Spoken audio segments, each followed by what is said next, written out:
Na na na na na na na. No, no, no, no, no.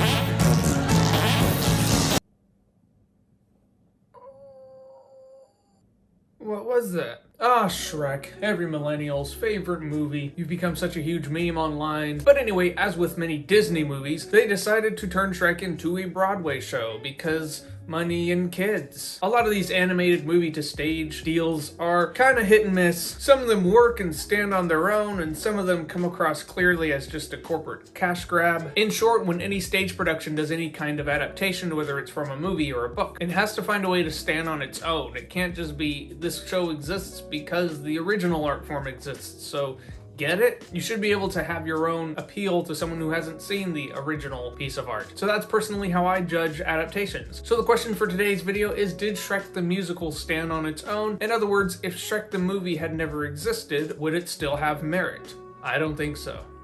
And here's why. So just some backstory, Shrek the Musical didn't objectively fail per se. It didn't run for a super long time, but it ran for about 12 months. It was nominated for some Tonys. It won Best Costume, that's the only one it won. And then it went on tour and it's been doing okay ever since. So it's not that it completely tanked in terms of ticket sales. I mean, people are gonna bring their kids, the kids are gonna find some appeal in it. It is Shrek, so it's always gonna have some interest. But ultimately, I don't think it goes down as one of the greatest musicals ever. In fact, I don't think it comes anywhere close. I'm gonna show some clips from the production, but I apologize in advance for some of the low quality. It's hard to actually get clips from the show because it's on Netflix, but it's protected, so it's hard to get like a screen recording on my computer. So I had to find this production on YouTube, which was like 380p. It wasn't great quality, so I apologize for that. But finally, let's get into my first reason why I did not care for Shrek the Musical. First of all, the style is unsettling on stage. Whenever you do any kind of live action production, whether it's a movie or a stage production, you can only go so far as zany fantasy quality before it just becomes very unsettling and very uncanny valley. Take for instance the 2000 Grinch movie with Jim Carrey. How that movie was kind of cringy a little bit to watch. Whereas with animation, you can go really far. You can have people that look completely unrealistic and it doesn't really unsettle you. In fact, it's actually more comforting because they look less like people. I think Shrek the Musical suffers from this because of the makeup design. It's somewhat nightmare fuel. So in general, you can really only go so far with live action, and I think Shrek the Musical kind of suffers from that syndrome a little bit. You don't see a lot of Broadway productions with super crazy looking characters because it just doesn't register very well. But my second point gets a little more specific. My second point is that the energy disbursement was poorly handled. What in the world do I mean by that? So I used to work for a Halloween haunt, and one thing they would tell you is when customers walk through, there has to be some kind of build-up and tension, and then boom, you scare them with something. You get a jump scare. If they walk into the haunt and from the time they walk in to the time they walk out, you're just constantly scaring them and you're jumping out at them, they're eventually gonna get exhausted and their body's just gonna like shut down and give up from being scared, and they're just not gonna be scared anymore, and it's just gonna be kind of exhausting and tiring, and they're not gonna enjoy themselves. Now, I know Shrek the movie at least wasn't an intentional horror production, but the way they put that energy out there was kind of exhausting. For example, the song where all the fantasy creatures get evicted and they have to move to the swamp, this number is full of energy. We get introduced to all the characters from Pinocchio to the Three Little Pigs to the Big Bad Wolf, and it's just got all this over-the-top energy to get the kids excited and all this sort of stuff, and it's just straight up exhausting. And the way you know it's exhausting is because the next scene we get introduced to Donkey. Donkey, of course, is supposed to be the beloved character, Shrek's eventual sidekick. You know, the kids are supposed to love him, but in that scene that's right after that song, energetically, we're exhausted, and it's hard to really get into the exhilaration that we're supposed to feel when we meet Donkey. When do you want to put the audience through a lot of sort of loudness and screaming? Because you can't have the audience go through that for the entire show. Okay, so that's my point, but now I'm gonna move on to my third point of why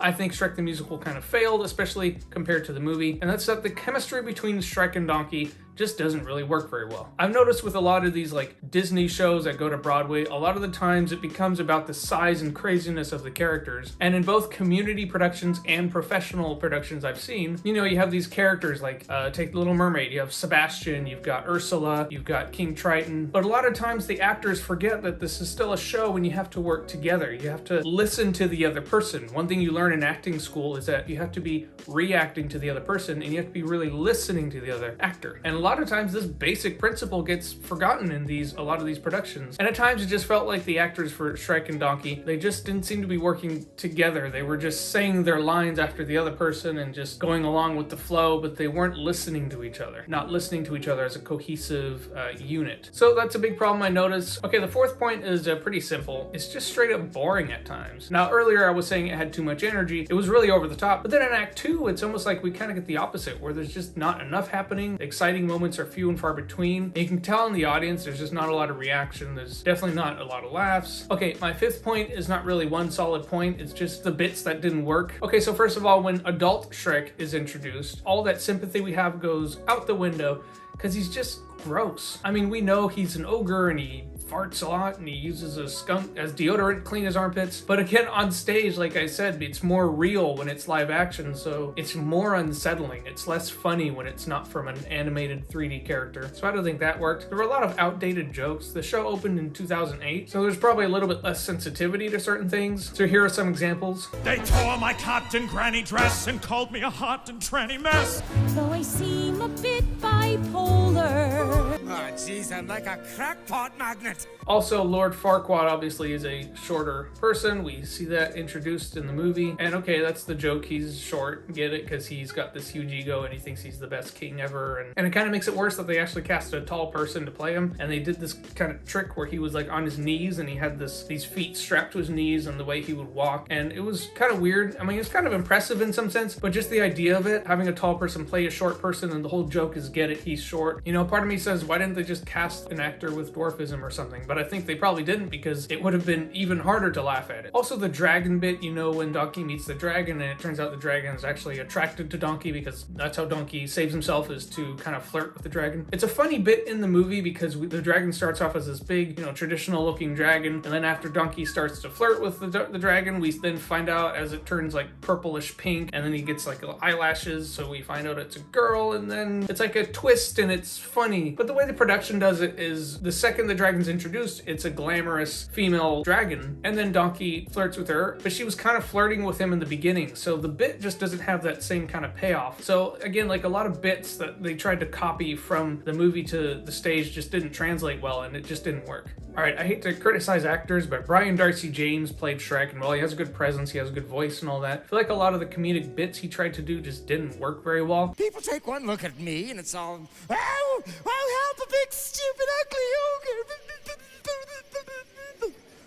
Just kind of fell flat a lot. And they tried to give some backstory to Lord Farquaad, which doesn't go anywhere, and I don't think anyone was really asking for. All right, sixth point. This actually is the things that I liked about the production. It wasn't all terrible. Like I said, it won a Tony for best costumes. It deserved it. There were some really clever costumes. I liked Pinocchio's, in particular, how they made him actually look like a wooden boy. The sets worked really well. Christopher Sieber plays Lord Farquaad, and the actor is actually quite good. He had a lot of funny moments. Well, he did have his reasons.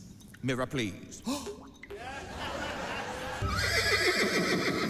Whoa, plastic horse. There we go.